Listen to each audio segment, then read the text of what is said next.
Olá, boa noite. Estamos no ar com o Brasil em Pauta. O tema de hoje é os desafios do setor postal no Brasil. E para falar sobre este assunto, conversamos com o presidente dos Correios, Floriano Peixoto. Há 360 anos, os Correios são responsáveis por toda a logística do serviço postal aqui no Brasil. Nos últimos anos, a instituição precisou superar desafios voltados à gestão da empresa e à modernização dos serviços e da demanda do consumidor, que está cada vez mais no mundo digital. Exemplo disso é o e-commerce, comércio eletrônico, que deu um salto em 2021. Muito obrigado pela participação aqui no Brasil em Pauta, presidente. É um prazer muito grande estar aqui. 360 anos dos Correios, da empresa brasileira de Correios Telégrafos. Como é que o senhor analisa essa história dos Correios? Está misturada com a história do Brasil? Exatamente. Os Correios é uma instituição, podemos considerar uma instituição de Estado, né? Por sua idade de 360 anos, é uma instituição que acompanha a própria história do Brasil. Assim como as Forças Armadas também, a nossa instituição é uma instituição que se encontra presente, aliás, a única instituição presente em todos os 5.570 municípios. Portanto, é uma instituição do Brasil e dos brasileiros. Agora, os números dos Correios são números inacreditáveis, né, presidente? Eu estava dando uma olhada, são quase 26 milhões de objetos entregues por dia pelos Correios, 23 mil veículos, 9 linhas aéreas, 90 mil funcionários, 48 mil deles carteiros. Queria que o senhor falasse um pouquinho das dimensões dos Correios, até para o telespectador que está nos acompanhando entender.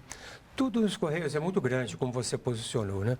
Nós somos uma empresa constituída por 90 mil empregados, presentes nos 5.570 municípios.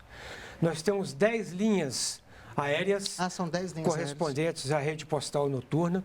E nós temos também um serviço inaugurado ano retrasado, que é o serviço de cabotagem marítima para transportar encomendas da região sudeste às regiões norte e nordeste.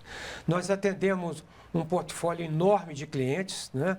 Nós temos um volume diário de cerca de 13 milhões de cartas ou postais e cerca de 3 milhões de encomendas. Volume esse que se agiganta ainda mais nos eventos sazonais de fim de ano. O senhor falou aí da navegação por cabotagem. Ela é utilizada, por exemplo, na distribuição das provas do Enem, dentre outras atividades, a distribuição dos livros didáticos, não é isso? Isso. A distribuição de cabotagem, ela nos permite, de uma maneira segura, e muito pontual, uma vez que a gente pode mencionar no tempo entre os momentos de saída e de chegada aos locais de destino. A navegação se presta para transporte de encomendas como um todo na empresa, incluindo esse que você mencionou. Agora, a gente está falando dos Correios, a gente está falando de toda essa história, só que nos últimos anos a empresa passou por um processo de modernização, a gente vai falar sobre isso também, mas eu queria entrar na questão do e-commerce, no comércio eletrônico. O senhor entrou nos Correios ali em meados de 2019, houve a pandemia do coronavírus, então o senhor presenciou essa ampliação do e-commerce. Conta pra gente um pouquinho sobre isso. Na realidade, o e-commerce já é uma tendência global, né? Estimulada pelo aquecimento digital. Então, nós vínhamos já sentindo essa demanda. E os Correios já vinham se preparando para atender a essa demanda nacional e internacional.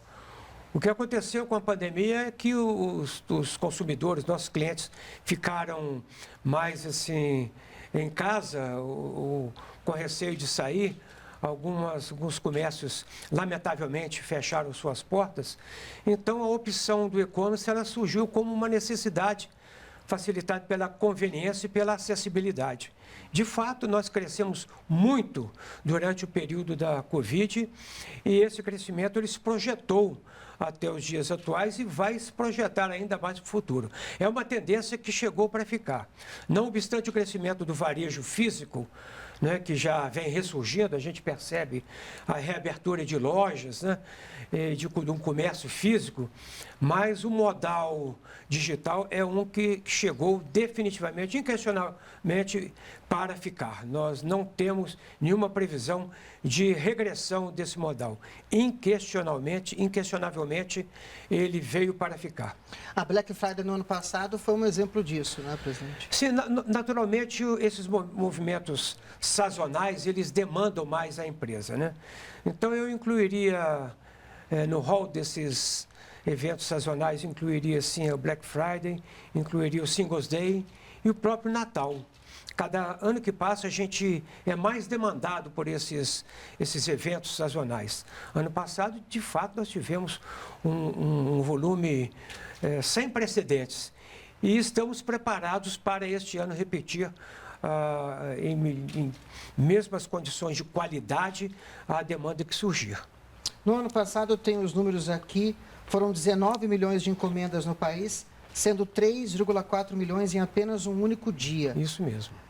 A expectativa para esse ano, qual que é? A expectativa é que isso se repita, né? Mas nós não nos apavoramos com essa previsão.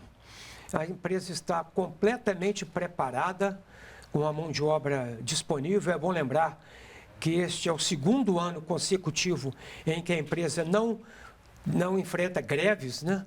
Então, toda a mão de obra está disponível para atender esta demanda. E os nossos processos operacionais, a nossa dinâmica logística está voltada para atender esta demanda. Não há nenhum receio de que os Correios não cumpram com seus compromissos. Nós estamos absolutamente preparados para esses eventos sazonais. Agora, a gente falou um pouquinho aqui dessa história dos Correios, que começa lá em 1663 com o Correio Mor. É por isso que ele está completando 360 anos o ano que vem, até bom para a gente contextualizar junto com o telespectador. A gente falou das dimensões dos Correios, nem falamos ainda das 11 mil agências espalhadas pelo país, que daqui a pouco a gente fala. E o senhor chegou aos Correios em junho de 2019, ali entre junho e julho de 2019, para trabalhar à frente de uma empresa que tem uma história no Brasil, uma história de 3 séculos e tem, né, essas dimensões que nós pontuamos aqui. Como é que foi chegar ali e enfrentar esse desafio, presidente? Bom, a chegada da nossa gestão nos Correios em junho de 2019 foi para resolver uma situação muito grave. A empresa estava numa condição pré-falimentar. Por pouco ela não se torna dependente do Tesouro Nacional, levando aí um passivo de aproximadamente 18 bilhões. Era uma empresa que estava sofrendo reflexos de má gestão do passado. Por isso, a nossa equipe chegou para, de fato, promover medidas emergenciais que salvassem a empresa. Entre essas medidas, eu posso citar, por exemplo, as providências relacionadas ao saneamento financeiro da empresa, né? Então, nós tivemos aí um planejamento emergencial voltado para recuperar a empresa economicamente. E conseguimos isso. Ao final de 2019, a empresa já não corria mais o risco de se tornar uma empresa dependente. Nós atuamos também de uma maneira muito forte na racionalização de nossas despesas, uma providência radical para cortes de despesas.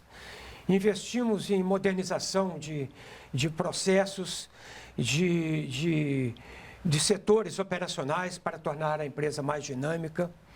Atuamos fortemente na área de negócios, na captação de novos clientes, novos parceiros, né?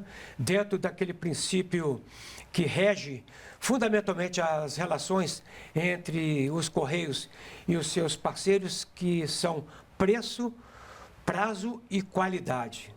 Atuamos também em nossa estrutura operacional, modernizando nossas plantas, nossos centros de tratamento, e tudo isso somado a uma adequação da realidade da empresa à própria realidade do país, né? Aquilo que a classe trabalhadora vinha levando como sendo uma condição permanente, nós ajustamos essa condição trabalhista à própria condição do nosso entorno e aos regramentos da CLT. Tudo isso contribuiu muito para que os Correios chegassem a uma condição de que, em 2021, nós tivemos o maior lucro da história, um recorde. Ao longo dos 22 anos, últimos 22 anos, este foi um lucro de 3,7 bilhões, sem dúvida alguma, o maior da nossa empresa. Ou seja, a empresa ela se tornou mais competitiva e mais atraente também no mercado, não, presidente? É verdade.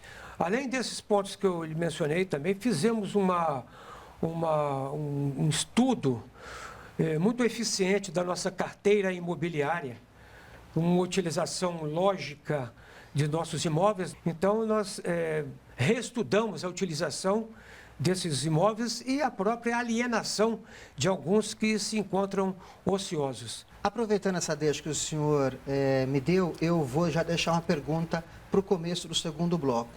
Qual que é a previsão, as principais ações e iniciativas que estão projetadas pela empresa até o fim deste ano? Mas o senhor me responde quando a gente voltar no segundo bloco.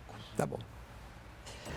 A gente vai para um rápido intervalo e, na sequência, eu volto aqui no Brasil em Pauta com o presidente dos Correios, Floriano Peixoto. Não saia daí.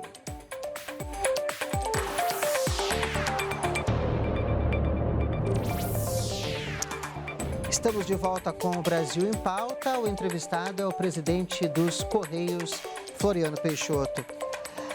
Presidente, então o senhor vai responder aquela pergunta que eu deixei no final do primeiro bloco, mas antes eu queria só que o senhor retomasse a questão dos imóveis, da alienação desses imóveis pelos Correios, que é uma das medidas de gestão colocadas em prática desde julho de 2019.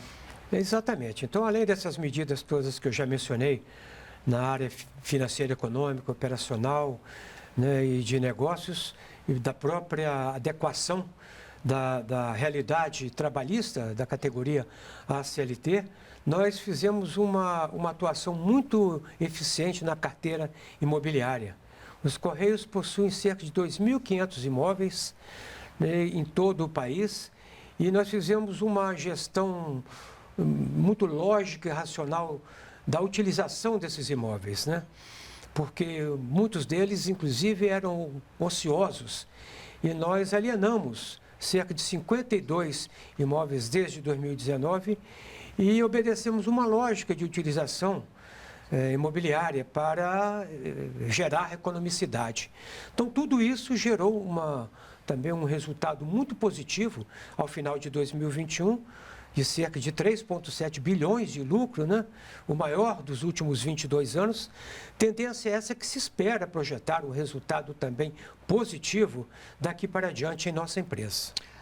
Vocês têm uma projeção para esse ano, mais ou menos, presidente? Não, ainda é muito cedo. Essa projeção ela só configura mesmo depois de fechado o balanço no início de 2023. E para esse ano, o que a gente tem aí nessa pegada de melhoria na gestão, melhoria nos processos, melhoria no funcionamento da empresa? Bom, este ano nós estaremos trabalhando muito também na renovação de nossa frota automotiva, né? Que nós temos aí um compromisso de, em 4 anos, renovar 100% de nossa frota. Portanto, este ano ainda temos parcela considerável desses automóveis para serem renovados.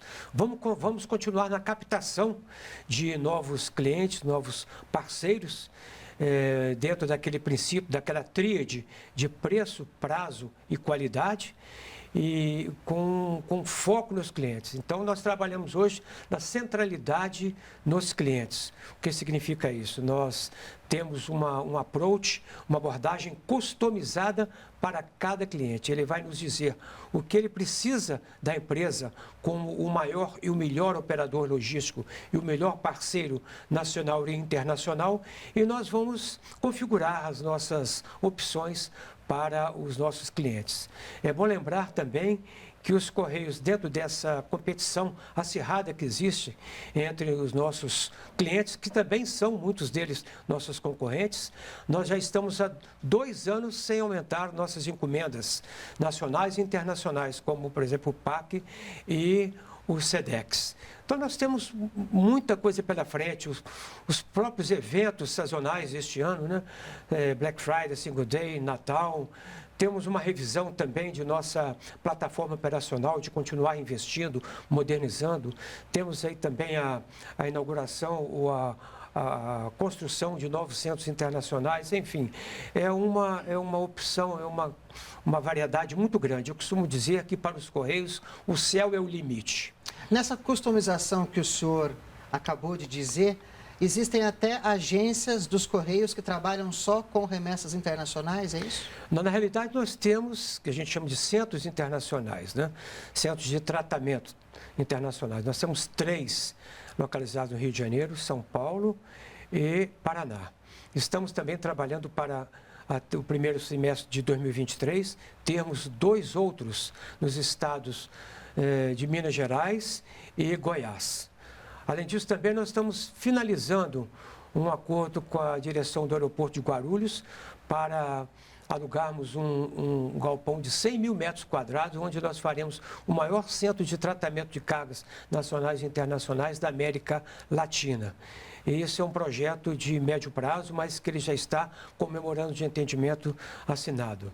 Nós temos, portanto, uma condição muito favorável para os nossos empreendedores nacionais no que diz respeito à importação e exportação, por meio de plataformas como o Importa Fácil, o Exporta Fácil, a Aproxime. E nós temos também uma novidade que nós expandimos ano passado e estamos lançando até o final do ano, que são os nossos Correios Empresas, que são agências dedicadas ao CNPJ. Então, por exemplo, o médio e pequeno empresários, né, o fabricante, o industrial que precisa, o que deseja vender seus produtos para o Brasil e para o exterior, ele nos procura e nós temos essas agências, essas unidades empresariais que coletam, fazem um pré-tratamento, tratam, distribuem, fazem a logística reversa. Então, os Correios são, sem dúvida, o maior e melhor parceiro logístico para o empreendedorismo nacional. E uma outra novidade da empresa é a distribuição dos lucros com os funcionários. Isso também é novo, não é, presidente? Isso é muito novo. Depois de 10 anos, isso vem ocorrendo, né? E é bom que se registre um pequeno histórico a respeito desse benefício que foi concedido, que está sendo concedido este ano. Então, em 2019, quando nós chegamos, aquela situação da empresa que eu já relatei anteriormente, não vislumbrava a curto prazo um horizonte no qual nós alcançamos em 2021. Por isso, nós fomos tão rigorosos em nossas medidas emergenciais de contenção de despesa, mas o cenário que a gente projetou, de fato, aconteceu. E em 2021, nós tivemos esse lucro histórico, portanto, nós fomos obrigados a pagar dividendos ao Tesouro Nacional. Em pagando dividendos ao Tesouro, é constitucional que a empresa estenda aos seus trabalhadores a parcela relacionada ao pagamento de lucros e a participação de lucros e resultados, que é o que a gente chama de PLR.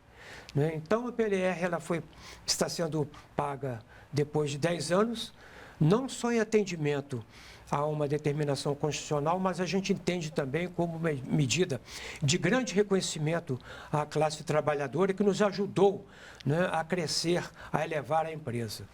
E é bom também destacar que mesmo durante a pandemia, nossa empresa não parou um dia sequer. Os Correios continuaram trabalhando, entendendo de seu papel como prestador de serviço essencial à população brasileira. Então, assim, nós chegamos a uma situação de reconhecimento da contribuição de nossa força de trabalho para essa condição. Eu posso até dizer que a PLR, a participação nos lucros e os resultados, ele fortaleceu o orgulho do empregado em relação à empresa. Agora, tem também essa questão de que todo esse trabalho que vocês desenvolveram ali à frente dos Correios, o senhor está na frente da empresa, teve o reconhecimento do Tribunal de Contas da União e do Ministério da Economia em 2 escalas que eles fazem em relação às empresas estatais. Isso também é interessante falar, né? Nós temos o IGG-CEST e o IGG-TCU. Nós fomos muito bem posicionados, né, nesses 2 indicadores como uma empresa que se destaca entre as demais empresas públicas naquilo que se refere à gestão, né, e nós fomos, sim, considerados como uma posição de relevância por desses dois órgãos, aí, o Ministério da Economia e o TCU. Isso é algo que nos orgulha bastante, porque a gestão ela é muito ampla, né? A gestão ela é ampla, não só na busca de indicadores financeiros, econômicos, mas também na administração propriamente dita. E assim nós conseguimos levar essa administração muito positiva para todos os campos da nossa empresa. Agora, sempre existe uma sinergia entre as diferentes estruturas de qualquer governo. A gente falou aqui, por exemplo, da distribuição dos livros didáticos e da distribuição das provas do Enem, que é feita pelos Correios, mas também uma distribuição importante que é feita pelos Correios são dos cartões do Auxílio Brasil, que estão atingindo mais de 20 milhões de famílias no país e cerca de 60 milhões de pessoas. Queria que o senhor falasse um pouquinho também dessa logística de distribuição dos cartões do Auxílio Brasil. Pois não. Eu costumo dizer que os Correios, essencialmente, cumprem dois papéis. Primeiro é o papel negocial, comercial, de se sustentar pelos seus negócios, né, que realizam. E também funcionar dentro da sua destinação constitucional de universalização do serviço postal. O outro lado, que eu costumo dizer, é o lado assistencial e social. Assistencial enquadraria a nossa empresa, por exemplo, os Correios, na prestação de ajuda humanitária em eventos climáticos adversos, né? Catástrofes como ocorreram em Minas Gerais, no Nordeste, e lá estão os Correios levando ajuda humanitária para todo o Brasil quando isso é necessário, né?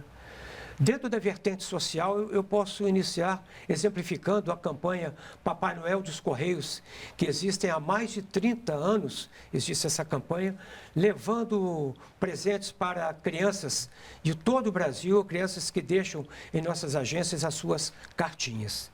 Cito também, como você mencionou, a entrega de livros didáticos dentro do Fundo Nacional do Desenvolvimento e da Educação, FNDE. Né, do Ministério da Educação. Só para exemplificar, ano passado nós entregamos 160 milhões de livros a 140 mil escolas, atendendo a mais de 40 milhões de estudantes. Temos também ações voltadas para o Enem, na distribuição e coleta de provas. Ano passado nós entregamos cerca de 6 milhões de provas em 1.800 municípios, sem qualquer evento adverso. Né? Podemos citar também a participação dos Correios em ajuda ao MCTI no transporte de material biológico para o desenvolvimento da vacina contra o Covid. Isso é algo que já realizamos há quase 3 anos entre centros de pesquisas e hospitais. Atualmente também apoiamos, em parceria com a Caixa Econômica Federal, a distribuição dos cartões de auxílio do Auxílio Brasil. Do Auxílio né? Brasil. E fazemos isso com um senso de nosso papel social muito grande. E mais recentemente, nesse período eleitoral, nós fazemos também o transporte de urnas eletrônicas e prestamos também um serviço que está previsto pela lei eleitoral de mala direta, que é a divulgação de propaganda eleitoral para partidos e candidatos, sejam de quaisquer partidos que nos procurem. Esse é um serviço que a empresa presta dentro do que estabelece a lei eleitoral. Agora, na gestão do senhor, foram investidos mais de 124 milhões de reais em ações de combate a fraudes, corrupção, segurança dos funcionários dos Correios da própria instituição. Por que houve esse investimento? E qual que é a importância dele, presidente? Bom, essa é uma necessidade decorrente da própria modernização da empresa. Né? A modernização, a aplicação de recursos, ele tem que ser de uma forma abrangente, né? Polivalente. Então, o investimento foi muito mais além do que isso que você citou. Eu diria que chega a quase 500 milhões de reais. Nós investimos em equipamentos de segurança, como circuitos fechados de televisão, compra de novos equipamentos moderníssimos de raio-x para a detecção de tentativas de transporte de itens proibidos, como munições, animais, e plantas, e outros também ilícitos, como drogas, entorpecentes. Então, nós temos hoje essa capacidade muito grande, né, e nós nos associamos também, mediante um acordo de cooperação técnica com a Polícia Federal e com a Polícia Rodoviária Federal, e assim que quando nós observamos esse tipo de ilícito, de irregularidade, a gente convoca esses órgãos anuentes, que eles vão para detectar, para examinar e mesmo para rastrear o remetente e destinatário. É importante também destacar o elevado investimento que nós fizemos na própria área, no setor de tecnologia da informação. Nós praticamente renovamos toda a nossa planta de TI aqui de Brasília e de São Paulo com supercomputadores modernos. E não só isso, distribuindo também computadores para todas as nossas agências. Assim que a tecnologia da informação, ela atende também, é uma atividade fim e meio. E a empresa que se pretende, né, projetar no futuro, como está ocorrendo agora em nossas bases, nossas plataformas para lançamento dessa condição cada vez mais permanente no futuro, tem que investir em tecnologia da informação. Portanto, o investimento, aquilo que se gasta, não é custeio, é de fato investimento. Presidente, muito obrigado pela entrevista aqui no Brasil em Pauta. É um prazer muito grande. Muito obrigado. O Brasil em Pauta recebeu nesta edição o presidente dos Correios, Floriano Peixoto. Se você quiser rever esta ou outras entrevistas, é só acompanhar as nossas redes sociais ou baixar o TV Brasil Play. E o Brasil continua em pauta aqui na TV Brasil. Até o próximo programa.